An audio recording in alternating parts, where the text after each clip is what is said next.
మనం ఇప్పుడు కొత్తిమీర పెసరపప్పు వండుదాము.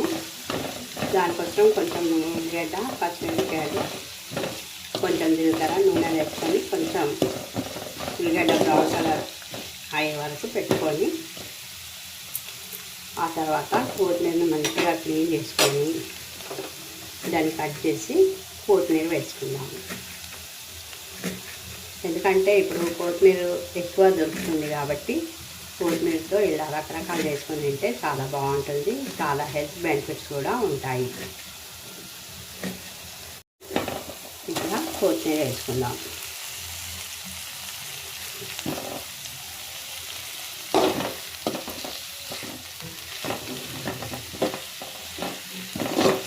దీనికోసం కొంచెం పెసరపప్పు నానబెట్టి పెట్టేసుకున్నాము హాఫ్ అన్ అవర్ ముందు.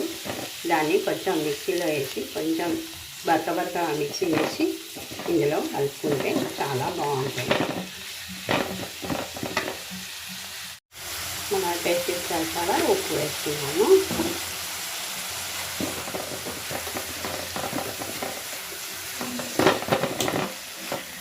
కొంచెం పసుపు వేసి పచ్చమూత పెట్టుకొని కొంచెం పప్పు బచ్చగా చేసుకొని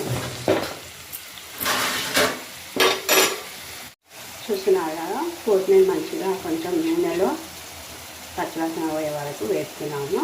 ఇప్పుడు మన పెసరపప్పు వేసుకుందాము.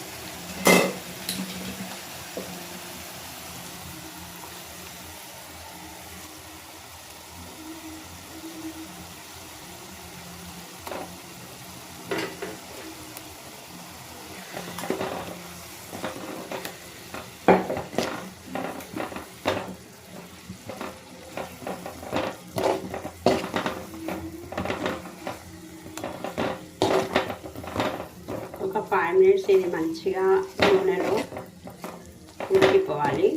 ఈ పప్పు ఉడికిన తర్వాత మనము తీసేసుకుంటే మన కొత్తిమీర పెసరపప్పు రెడీ అయిపోతుంది.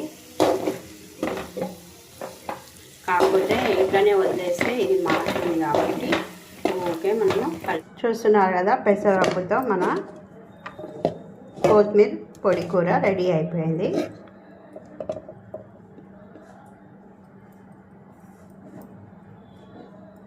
మీరు కూడా ఒకసారి ట్రై చేయండి. ఎలా ఉందో చెప్పండి ఫ్రెండ్స్. Thank you, bye. మా ఛానల్ను షేర్ చేయండి, సబ్స్క్రైబ్ చేయండి, మంచి కామెంట్స్ పెట్టండి. Thanks for watching.